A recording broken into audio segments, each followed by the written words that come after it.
Instacart shoppers know groceries. They know that you can't make guacamole with rock-hard avocados. They know how to quickly find those peanut butter pretzels you can never find. And they keep you in the know by giving you updates about your order along the way.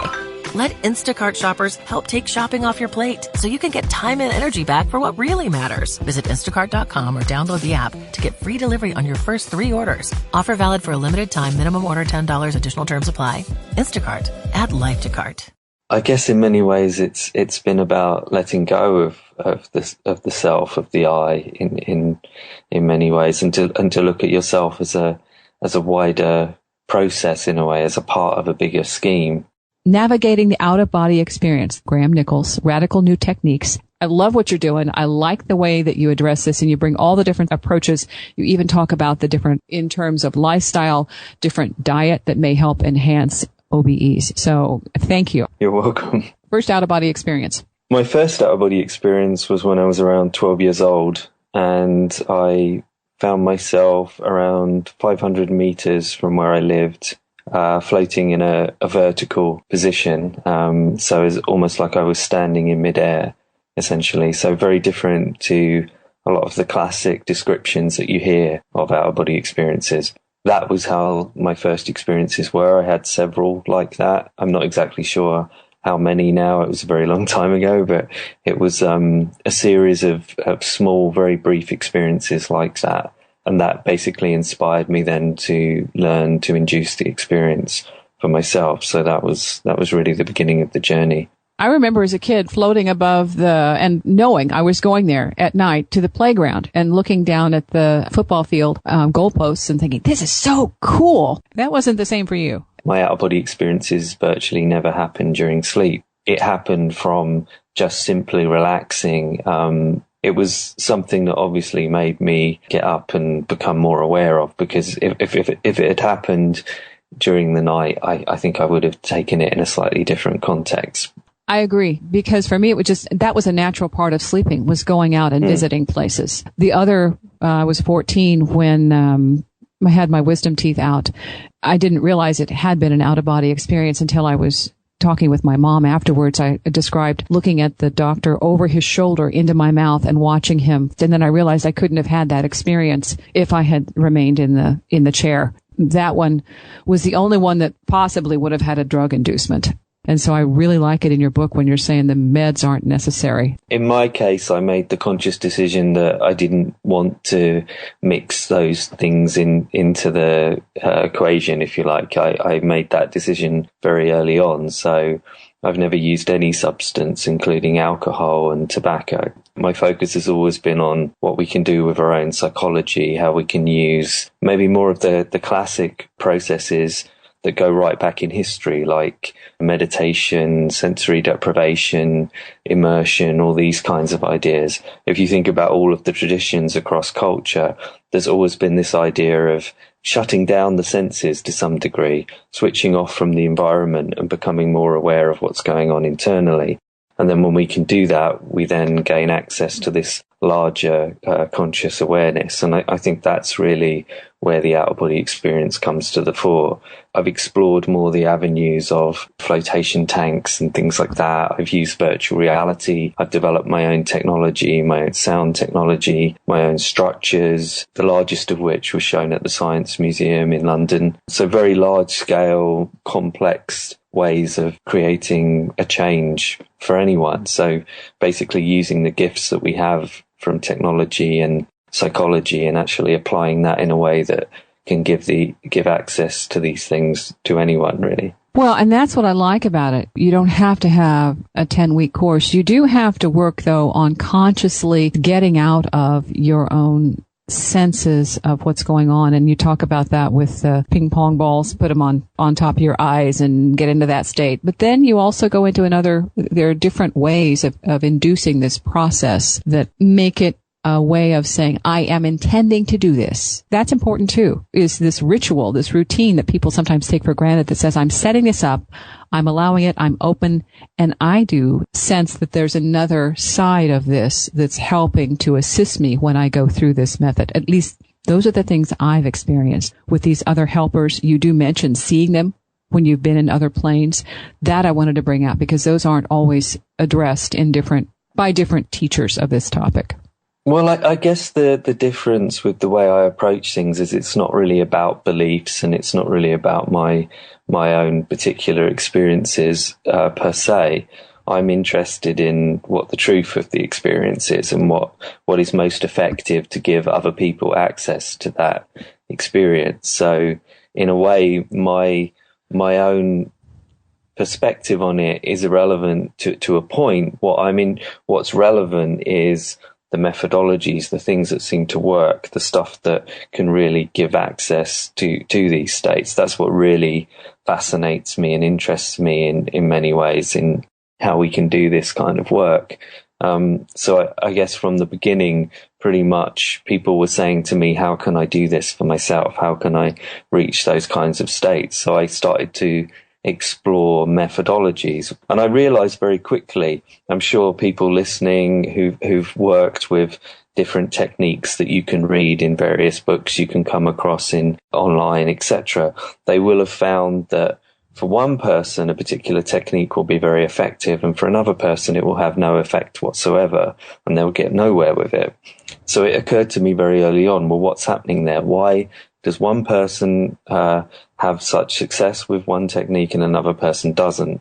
And as I outline in the book, it seemed to me the key is to look at your wider life and to look at the things that underlie you as an individual. What are your skills? What are the things that can really take you from your normal state of consciousness, your normal state of reality, the patterns that you've learned, the way you do things, and how can you open that up to something else by doing these kinds of practices.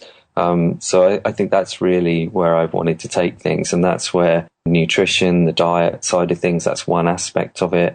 Another aspect is finding the right technique for you as an individual, rather than trying to fit yourself to a technique. Find a technique that works with your own personality, your own natural skills and abilities. So I think that's really how I've been looking at this. And you mentioned the Ganzfeld, the ping pong balls over the eyes approach. Yes, yeah.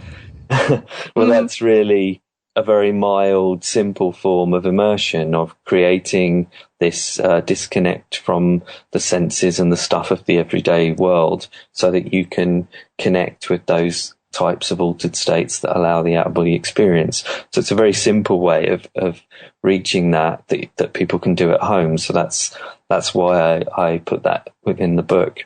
For yourself, what have you come to realize in terms of your state, non-being, non-physical, non-corporeal?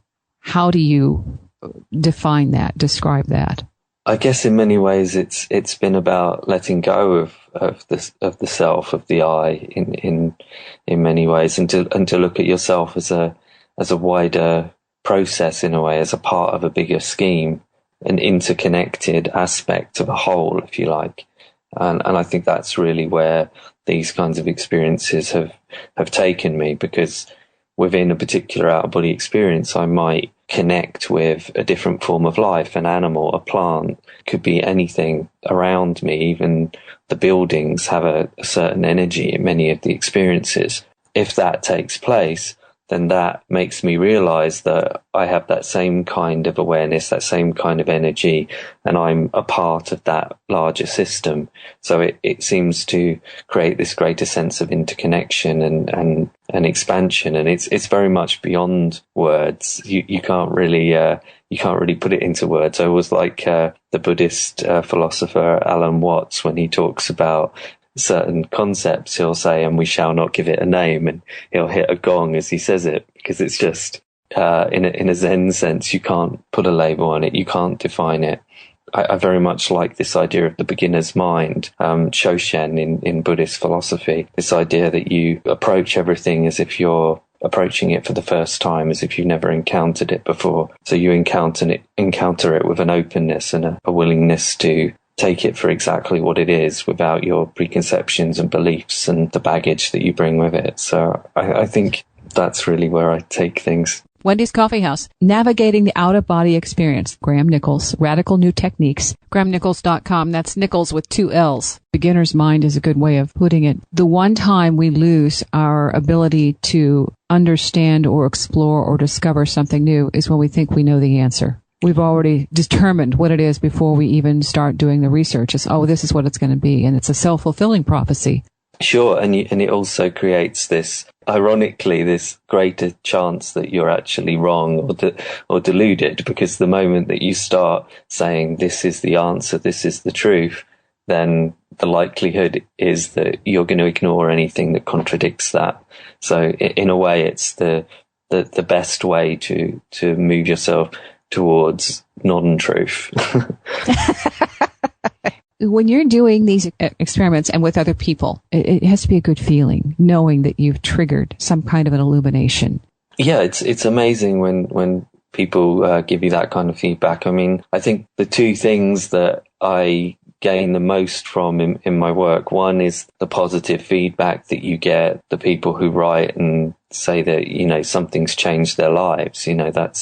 That's quite a profound thing to hear, and I hear that regularly throughout my work. So that in itself is enough for the work I do. And I think the other thing that really inspires and keeps me moving forward is the whole gaining more understanding through science and doing research, taking part in experiments, doing the types of out-of-body experiences that have evidence that support that they're actually a real experience, and being able to share that with people to show that these things are verifiable and they are like real, genuine experiences.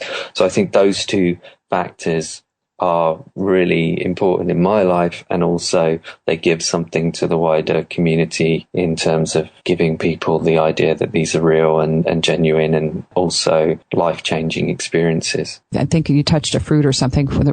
It's just my brief memory of that. Are you able to share that?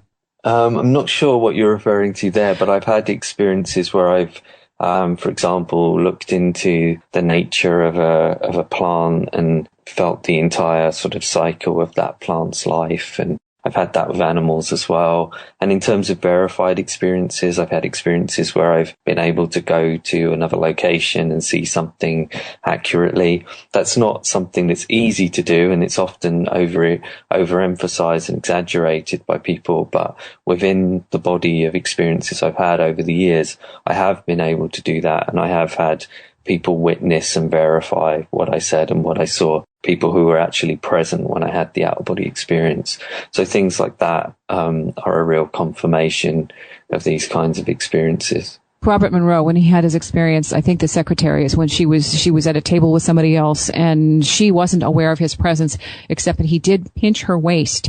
And she remembered at that point, later on when he said, well, didn't you feel me pinch your, she's like, oh my gosh, that was you.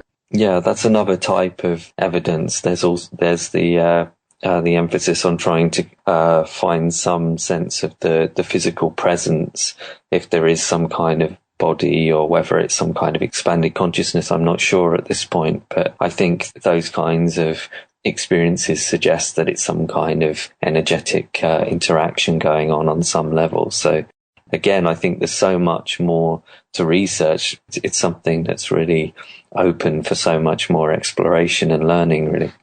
There's a research study that you do mention in the book talking about the subtle body, and that it was agreed after a certain amount of subjects were measured at their death time that there was a loss of weight of 21 grams.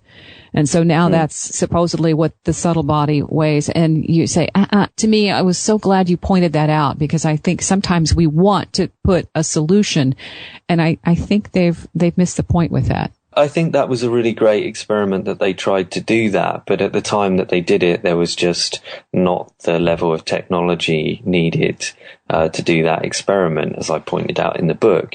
But the interesting thing is that kind of idea hasn't really been looked at since, and now we have much better technology, so maybe some kind of experiment like that could be done.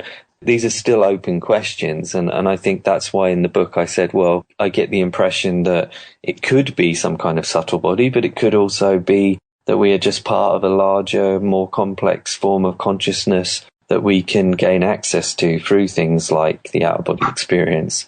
When we think about how expansive spiritual experience and these kinds of experiences are, it seems quite limiting to put it that it would have to be a humanoid form of some description. So I think we need to sort of expand our ideas when we look at the subject as well. I think there's a tendency to try and nail things down to be very physical in a way. And I think that it's probably a lot more subtle and a lot more amorphous than that. I wanted to know if the plant in the room gained energy, or if the volume of the space somehow shifted, if it transferred. I was just kind of curious. It could have done a whole lot of different things. And that was the assumption, was that the 21 gram differential was the answer. And I thought, that's just another question to me.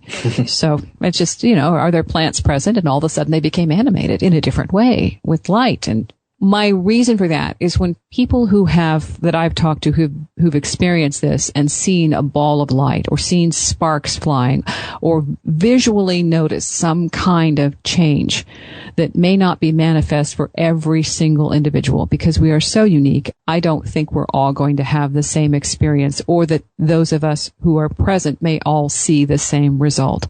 And I think it's so completely wide open as to what these kinds of things are, that we have to have new techniques and new methodologies and new visions for how we can create some kind of experiment that will give us results we don't anticipate. Instead of trying to say, this is what we're going to get, it's like, okay, these are the results. Now, where do we go from here?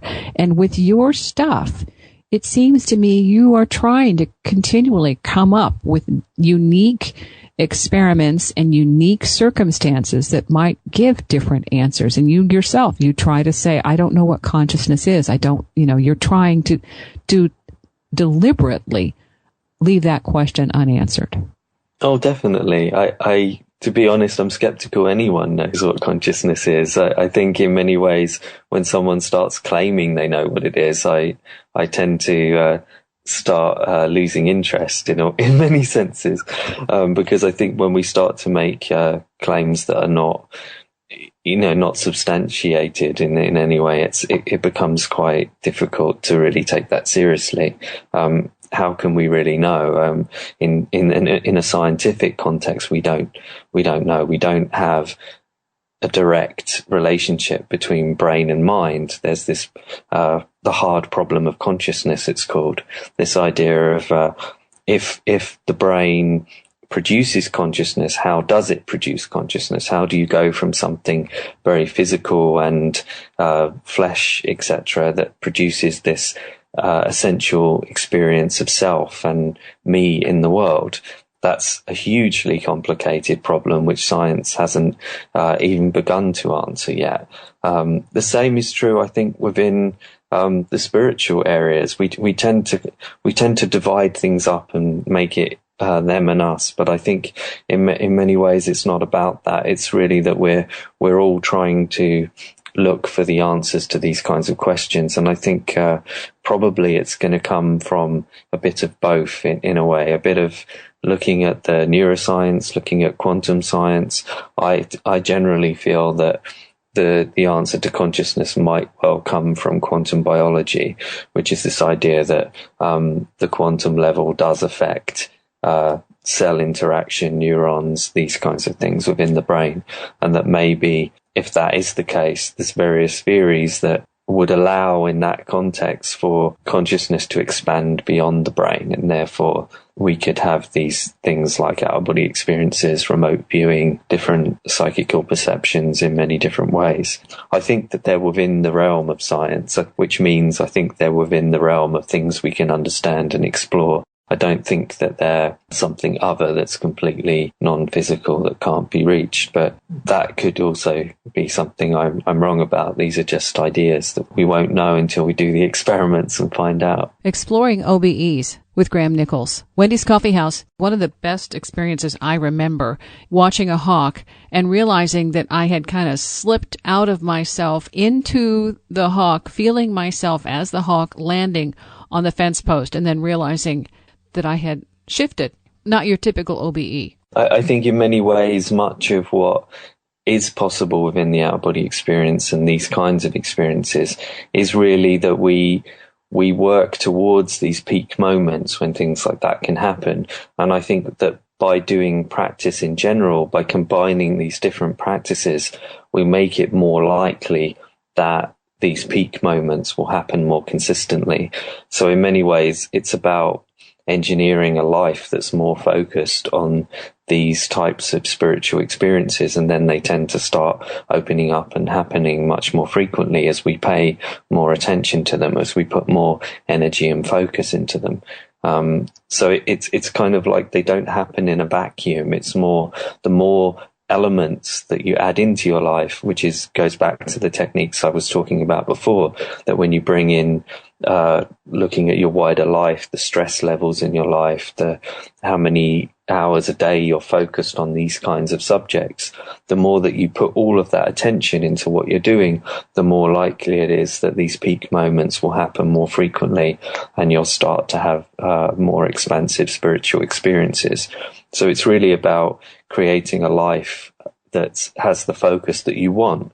I think many of us get so caught up in our day-to-day life of trying to make a living and going out and looking after children or mortgages or whatever it is that you're personally dealing with, that we forget to put the focus on these other aspects as well. And it's not that we have to deny any of those physical things that we have to deal with. It's more that we have to learn a way to integrate all of these factors into our lives. And I think that's where, with my teaching, I tried to look at ways to integrate these things into your life. I found ways over years of working in this area. As I say, I've been doing it since I was 12. I had my first job with a spiritual teacher, selling books and helping him out when I was 15 years old. So pretty much my whole life has been defined by working in this area. So the more I've worked and the more I've explored these things, the more it's become a balance of integrating it into my life, of having the balance between the things I do every day and the things that I bring in a spiritual context. And that allows for more and more psychical experiences and spiritual experiences. The word is coming to me, samsara.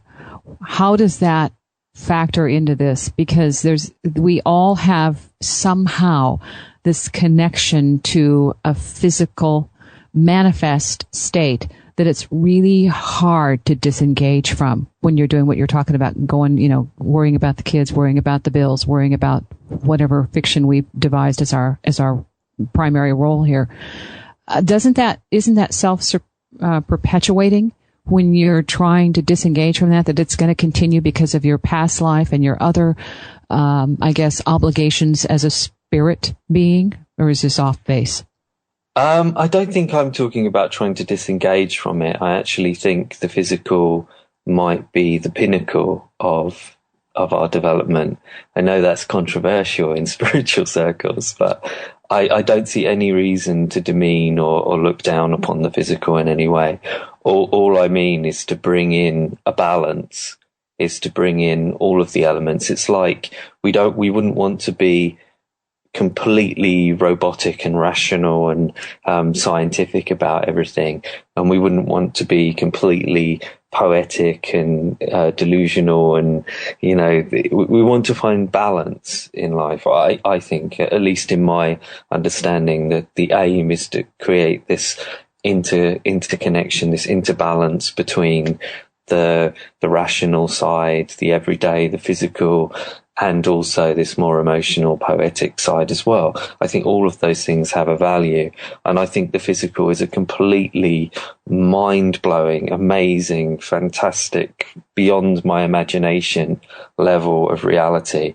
I don't see any reason to see it as any lesser. And actually, I'm quite anti the ideas within religions and things that put limits on that and try to demean the physical and to reduce the physical in some way. So I think, but what we have to do, I think, within physical life is to embrace the amazing qualities that it has and not just become a slave to slave mentality of religion or slave mentality of working just to make a living. It's about finding the beauty and the positivity and the expansion within all areas of life, spiritual and physical, if that makes sense.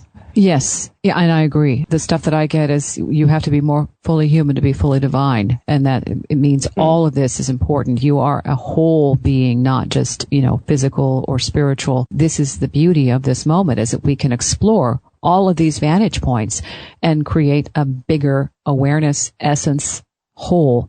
One of the things that you do in the book is you're very good, I think, at identifying that we each have different ways of learning. And you're trying to give each of us a different way for accessing this state intentionally by identifying, okay, you're the intellectual, you're going to have to be more talked into it. I love that. I love that. It's like, okay, talk yourself for half an hour and you eventually you fall into it or out of it. What I discovered was that people, their different strengths can be used to their advantages. For example, if someone's not very visual, let's say they can't visualize, they really can't do that, they might be really great at sensing and feeling things. They might be really attuned on a feeling level, or they might be really good with sound. They might be a musician. They might really love music. But when they try to visualize, they can't do it. So if you give someone a visualization technique, they're going to get nowhere, and they're going to try for months and months and months, and they won't succeed because they don't have that particular skill. But if I'd given them a technique that works with feeling, which is what I would do, then they're much more likely to be successful. It could be sound. Maybe they'll use my infra-liminal technology, which is sound designed to help draw you to a vibrational state, the early stages of the out-of-body experience. Or maybe if they're very physical, they're into sports and things like that, I might give them the G technique, which is a technique I developed which focuses on your physicality and your physical body. So again, it's all about finding the right recipe for the right person. And that's really what I think separates the work I do from maybe a lot of the other work that's out there. So that's really the key, I think, to how to get to more effective out-of-body experiences and more consistent out-of-body experiences. You talk about some of the skeptics earlier in the book. You mentioned so-and-so skeptic and how they had done research maybe 40 years ago. And then by the time their stuff is out in the masses and criticizing the stuff that's out there now, their research is already 15 years out of date. And this stuff changes so fast. It's hard to keep up with all the new technology, the new ideas, the new approaches. You are changing the dynamic by saying it doesn't have to happen just when you're asleep or trying to go to sleep or putting yourself in bed. And you also, the tandem experiences where you can do this with a partner. You offer new turns on this that maybe somebody had experienced but never shared, and it didn't meet the common criteria of this is how you have an out-of-body experience. So, well, okay, I guess mine isn't right. It's just mind-boggling how we get sucked into that kind of thinking that there's a perfect and right way when there's your way. Your way is the way that works. Each person has to determine your way, their way, my way. I think with you mentioned the sleep and the dreaming thing. That's another big area, because I notice, especially in recent years, there's been a shift towards defining out-of-body experiences and lucid dreaming very closely.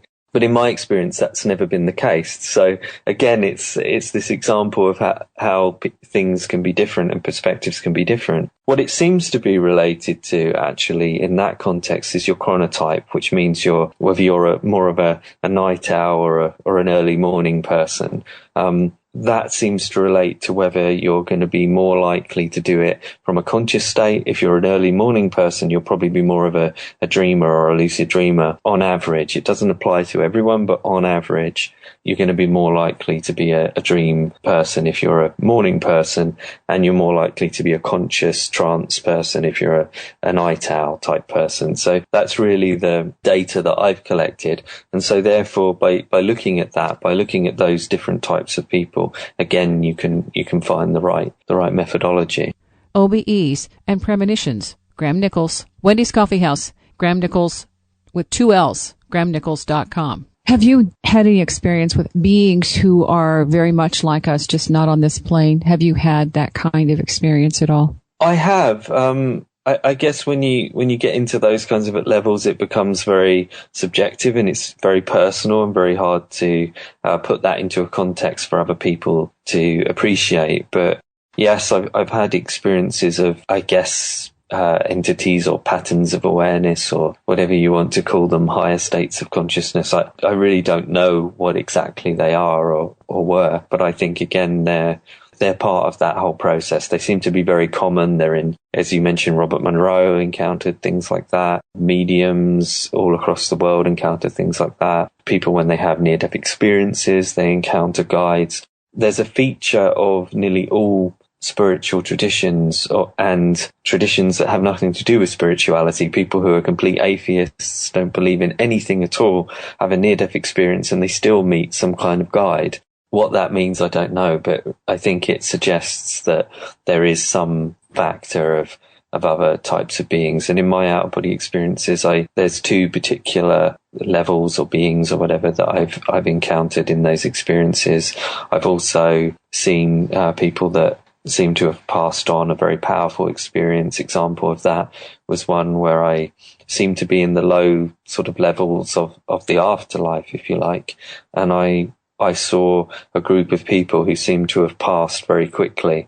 I later found out that there'd been a plane crash that day. So I tend to feel that it was probably the people that were in that crash. But I saw a large group of people at a distance. It was very classical, afterlife type scenery, lots of light, mist. It was quite cliche, cheesy in a way. But that's exactly how it looked. It had this quality of being otherworldly, the things that we've all learned to think of as otherworldly. And I think there was a real sense of the people, their confusion, but also that they were starting to go through some kind of process and they were starting to become more aware to something more than themselves, maybe. A transition. Yeah, exactly. And see, the reason I ask these questions is because I have my own experiences and they're very difficult to describe to others who haven't had them. When people are saying, well, it's just another version of you. And I have there's the information I get isn't from any part of me that I have been aware of from the time that I've, been conscious. It gives me information I wouldn't have access to, and my environment shifts around me and things happen around me.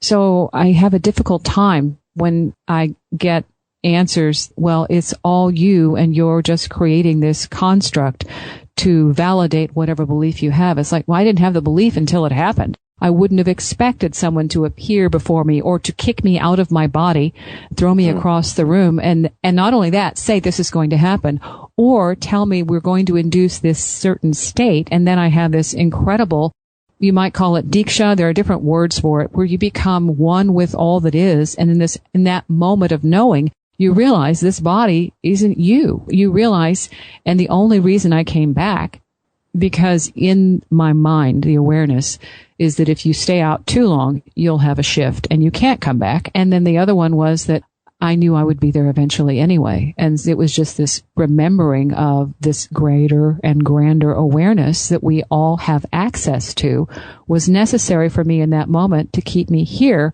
and continuing to do my exploration of what it's like to be in a physical body. Now, to tell that to anybody else besides you or other people who are experiencing these transcendent experiences is difficult because they'll say that's impossible. It doesn't happen.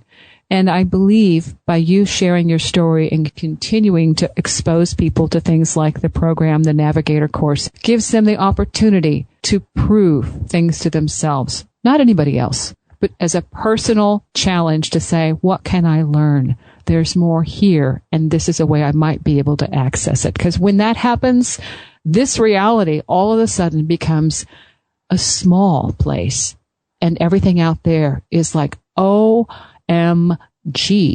wow, what can I learn today? It's fabulous. It's, that's the cool thing. When you do the things like you're doing, you awaken this curiosity that says, wow, what else is there? And those beings that you've experienced on these different planes are real. to me. To me, that's just another state of awareness and being, but I don't identify that as me. Sure. Well, I think the thing with the beings as well is I think when you go to those other kinds of levels, where you are in this sort of afterlife type environment, you meet with these beings of light or whatever they might be. I think it seems very fantastical, and like you say, it's very hard to know the reality of them for other people unless they have directly experienced those kinds of things. But then bringing it back more to Earth as well through the out-of-body experience, we can even still confirm the reality of the experience directly here as well. So if we can confirm it here, it does have the suggestion, at least, that what we experience there might have more reality to it as well. For example, I had an out-of-body experience where I was moving over the Arctic Ocean. I was moving over these glaciers, over this completely beautiful, epic landscape of ice and sea and snow. And I came over an island in the far north, basically right up in the Arctic, and I saw a strange building, a black pointed building, which I later discovered was the seed bank that's been put up there, with a bank that contains all of the seeds from basically the whole planet. And it's in an island owned by Norway. I never knew that existed until that experience, but I was able to identify the island and the location because I saw another island not far from it during the same out-of-body experience, where I floated and drifted across this ocean plain and then down over another snow-covered island that was in the form of a boot, but facing the other direction to the classic Italy boot that we kind of all know, that kind of shape of the island or the land. I was able to look it up afterwards and find out that yes, there was that island there, and the other island corresponded to it, and even discover the building that was there. So that's a verification. But then that's just for me personally. But then I've had other experiences where 4 people were in the room while I had the out-of-body experience, and everything I told them was then shown to be accurate. Even a precognitive experience where I saw an attack in Soho, a terrorist attack where there was a bombing in a bar in Soho in London, and I saw it 5 days before it happened during an out-of-body experience with 4 other people in the room, and described everything that was going to happen to them immediately after the out-of-body experience. So that there's no way really that can be dismissed in any normal sense. And there's no way that I could have known it by any other means. So I think that is one of the most powerful experiences for me. And I also think that I don't know of another experience on record that's like it, really. Those are transcendent experiences. I've had my reality shifted by others, and they've given me the timeline. And fortunately, I've had a partner who experienced the same thing with me. And it doesn't line up with our linear view of this world and how things are supposed to happen when our time is shifted and things are changed and shown to us. Avenues of the Human Spirit, that was your first book, and that talks about more spirituality. Yeah, that goes a lot more into my own history and the experiences I've had, the spiritual insights that the experiences have given me. So that goes a lot more into all of that side of things as well. I think you're sharing some information that helps give people a wonderful appreciation of how much we have yet to learn, and that our experiences are extraordinary and unique. And just because somebody hasn't taught it in a course doesn't mean you aren't able to share something that's fantastically inspiring and awesome to other people. And Graham is doing that just by being here. So thank you for your time today. I appreciate it. And I look forward to maybe talking with you again on the bigger picture of the human spirit, if that's possible. Thank you, and you're very welcome. Graham Nicholls teaches. He's also an OBE coach. Check out the website, grahamnicholls.com. Nicholls with 2 L's. He's been doing this since he was 12. He definitely knows a thing or two. You can connect with me on my blog, wendyscoffeehouse.com, or talkingtonightlights.com. Thanks for listening.